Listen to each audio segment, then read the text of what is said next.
คือเกือบมาต่ำข่อยทีนี้ คนลาวอ่ะ ข่อยจอดไปเด็ก คนลาว พาไปจอดไปเด็กเมื่อกี้ขี่ทัดมาใส่ข่อยอ๋อตำรวจลากรถกันมาเป็นตลาดเก่า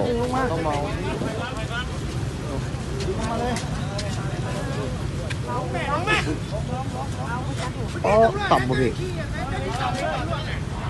ลากมาเลยนะเมื่อกี้เกือบต่ำรถข่อยเบิ้งรถกระจวบลากมาเป็นตลาดเก่าลากมาบนหยุด ต้อมเลยกูได้ ผู้ลากมาแต่อยู่ตลาดแล้วค่อยเห็นค่อยกระปบออกมาค่อยยัดรถตับหักไปแดกมาเลยน่ะ แต่คนนั้นน่ะ จักคนบ่เห็นค่อยลากมาแต่พุ่น ในห้องหมอเภสัชใช่ไหมพ่อนี่นะ ถูก เดี๋ยวเราพูดซื้อนะ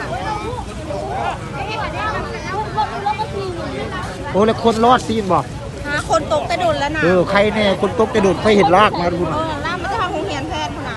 แต่เขาลาก